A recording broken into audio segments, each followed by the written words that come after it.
Auto ಚಾಲಕರು hotel ಮಾಲೀಕರು ಮಾತ್ರ ಬೆಲೆ ಏರಿಕೆ ಮಾಡ್ಬೇಕಾ, ನಾವು ಅದೇ ರೇಟ್ ಅಲ್ಲಿ ಆಟೋ ಓಡಿಸ್ಬೇಕಾ ಅನ್ನೋ ನೋಡಿ. ಮೊದಲನೇದಾಗಿ ಕೇಂದ್ರ ಸರ್ಕಾರ LPG ಇರ್ಬಹುದು, CNG ಇರ್ಬಹುದು, ಫರ್ಟಿಲೈಸರ್ ಇರ್ಬಹುದು, ಶಾರ್ಟೇಜ್ ಉಂಟಾಗುತ್ತೆ.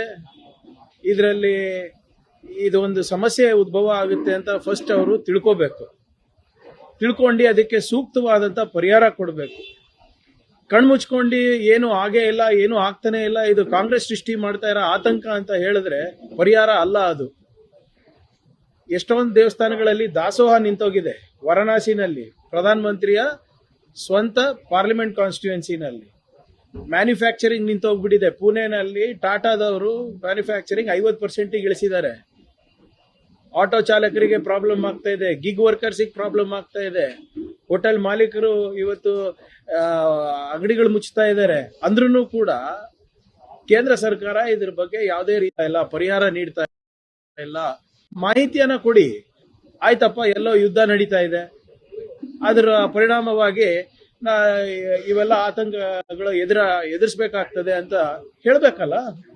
ಇಲ್ಲ, ಏನು ಆತಂಕ ಪಡೋದು ಅವಶ್ಯಕತೆನೇ ಇಲ್ಲ, ನಮ್ಮ ಹತ್ರ 75 ದಿನದ ಇಂಧನ ಇದೆ ಅಂದ್ಬಿಟ್ಟು ಎಸೆನ್ಷಿಯಲ್ ಸರ್ವಿಸ್ ಮೇಂಟೆನೆನ್ಸ್ ಆಕ್ಟ್ ಜಾರಿ ಮಾಡ್ತೀರಾ, ಎಸೆನ್ಷಿಯಲ್ ಕಮಾಡಿಟೀಸ್ ಆಕ್ಟ್ ಅನ್ನ ಜಾರಿ ಮಾಡ್ತೀರಾ, LPG-ನ ನಿಯಂತ್ರಣ ಮಾಡ್ತೀರಾ, ಬುಕಿಂಗ್ಸ್ ನ ನಿಯಂತ್ರಣ ಮಾಡ್ತೀರಾ.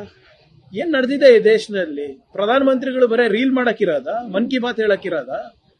ಫಸ್ಟ್ ಏನ್ ಆತಂಕ ಪಬ್ಲಿಕ್ ನಲ್ಲಿದೆ, ವಾಣಿಜ್ಯ ವಲಯದಲ್ಲಿದೆ, ಅದನ್ನ ಫಸ್ಟ್ ಸ್ಪಷ್ಟವಾಗಿ ಪರಿಹಾರ ನೀಡಬೇಕು.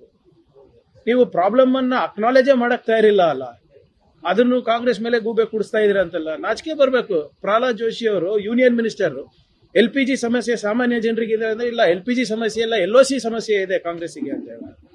ಇಂಥ ಉಡಾಫೆ ಉತ್ತರ ಕೊಡೋದು. ಡಿಮಾನಿಟೈಸೇಷನ್ ಆಗಲಿ, ನಿಮ್ಮ ಕರೋನಾ ಸಂದರ್ಭದಲ್ಲಿ ಇರ್ಬೋದು, ಅಥವಾ ಇವಾಗ ಯಾವಾಗ್ಲೂ ಕೂಡ ಸಾರ್ವಜನಿಕರಿಗೆ ತೊಂದರೆ ಆದಾಗ BJP ಅವರಿಗೆ ಹಾಸ್ಯನೇ ಕಂಡು ಬಂದಿದ್ದು. ಅವರ ನೋವು ನೋಡಿಲ್ಲ ಯಾವತ್ತು ಜನರಿಗೆ. ಆಟೋ ಚಾಲಕರಿಗೆ ಅವರು ತಮ್ಮ ಬೇಡಿಕೆಗಳನ್ನ ಇಡ್ತಾರೆ. ಇಲ್ಲ, ಎಲ್ಲಾ ವಲಯದಲ್ಲೂ ಪ್ರಾಬ್ಲಮ್ ಇದೆ ಇವ್ರೆ. ಆಟೋದವ್ರಿಗೂ ಪ್ರಾಬ್ಲಮ್ ಇದೆ, ರೆಸ್ಟೋರೆಂಟ್ಸ್ ಅವರಿಗೆ ಪ್ರಾಬ್ಲಮ್ ಆಗ್ತಾ ಇದೆ, ಸಣ್ಣ ಪುಟ್ಟ ವ್ಯಾಪಾರ ಮಾಡಿದವ್ರಿಗೆ ಪ್ರಾಬ್ಲಮ್ ಆಗ್ತಾ ಇದೆ. ಈಗ ನೋಡಿ, ಈಗ ಮುಂದೆ ರೈತರಿಗೂ ಪ್ರಾಬ್ಲಮ್ ಆಗುತ್ತೆ. ಫರ್ಟಿಲೈಸರ್ ಪ್ರಾಬ್ಲಮ್ ಈಗಾಗಲೇ ಸ್ಟಾರ್ಟ್ ಆಗ್ತಾ ಇದೆ. ಎಲ್ಲಿಂದ ಇವತ್ತು ಪೇಪರ್ ನಲ್ಲಿ ಓದಿ, ಮೊರೊಕೊ, ಬೆಲಾರಸ್ ಇಂದ ಎಲ್ಲ ತರಿಸಲಿಕ್ಕೆ ಪ್ರಯತ್ನ ಮಾಡ್ತಾ ಇದ್ದಾರೆ. ಏನ್ ಮಾಡೋದು ಇದಕ್ಕೆ? ಈ ಪ್ರಾಬ್ಲಮ್ ಇದೆ ಅಂತಾನೆ ಒಪ್ಕೊಳಕ್ ತಯಾರಿಲ್ಲ ಅಲ್ಲ BJP ಅವರು. ಈ ಪ್ರಧಾನಮಂತ್ರಿ ಅವರು, ಅಮಿತ್ ಶಾ ಅವರು ಎಲ್ಲಿದ್ದಾರೆ ಸರ್? ಎಲ್ಲೆಲ್ಲಿ ಚುನಾವಣೆ ನಡೀತಾ ಇದೆ ಅಲ್ಲಿ ಉದ್ರಿ ಭಾಷಣ ಮಾಡ್ತಾ ಇದ್ದಾರೆ. ಇದಕ್ಕೆ ಪರಿಹಾರ ಯಾರು ಕೊಂಡ್ಕೋಬೇಕು? ಭಾಷಣದ ಮುಖಾಂತರ ಜನರು ಹೊಟ್ಟೆ ತುಂಬುತ್ತಾ? ಇದು ಎಲ್ಲಾ ವಲಯದಲ್ಲೂ ಆಗ್ತಾ ಇದೆ. ಇದನ್ನ ಒಂದು 8 ದಿನದಲ್ಲಿ ಸರಿಯಾದ ರೀತಿಯಾಗಿ ನಾವು ನಿಯಂತ್ರಣಕ್ಕೆ ತರಲಿಲ್ಲ ಅಂದ್ರೆ ಸಾರ್ವಜನಿಕರು ಕೂಡ ಬೀದಿಗೆ ಇಳಿಬೇಕಾಗ್ತದೆ. ಎಲೆಕ್ಷನ್ ಅನೌನ್ಸ್ ಆಗಿದೆ. ದಾವಣಗೆರೆ ಏನು ವಿಧಾನಸಭಾ ಕ್ಷೇತ್ರದ ಏನಿದೆ ಸರ್, ಅಲ್ಲಿ ಅಲ್ಪಸಂಖ್ಯಾತರಿಗೆ ಟಿಕೆಟ್ ಕೊಡಬೇಕು ಕೇಳೋದು ಎಲ್ಲರದು ಹಕ್ಕಿದೆ. ಹೈಕಮಾಂಡ್ ತೀರ್ಮಾನ ಮಾಡುತ್ತೆ. ಯಾರು ಅಲ್ಪಸಂಖ್ಯಾತರು ಕೇಳಬಹುದು, ದಲಿತರು ಕೇಳಬಹುದು, ಹಿಂದುಳಿದ ವರ್ಗದವರು ಕೇಳಬಹುದು, ಮೇಲ್ವರ್ಗದವರು ಕೇಳಬಹುದು. ಕೇಳಕ್ಕೆ ಏನಿಲ್ಲ, ಅದು ಅವರ ಸಂವಿಧಾನಿಕ ಹಕ್ಕಿದೆ. ಪಾರ್ಟಿನಲ್ಲಿ ಆ ವ್ಯವಸ್ಥೆ ಇದೆ, ಕೇಳ್ತಾರೆ. ಅದರಲ್ಲಿ ಏನು ತೊಂದರೆ ಇಲ್ಲ.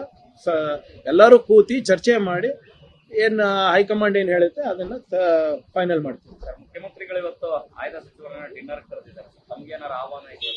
ಈಗ CM ಅವರು ಕರೆದಿದ್ದಾರೆ ಅಂದ್ರೆ ಈಗ ಡಿನ್ನರ್ ಮಾಡಬಾರ್ದ ನನ್ನ ಮುಖ್ಯಮಂತ್ರಿಗಳ ಜೊತೆ? Is my chief minister. If he calls for coffee also, I will go. If he calls for dinner also, I will go.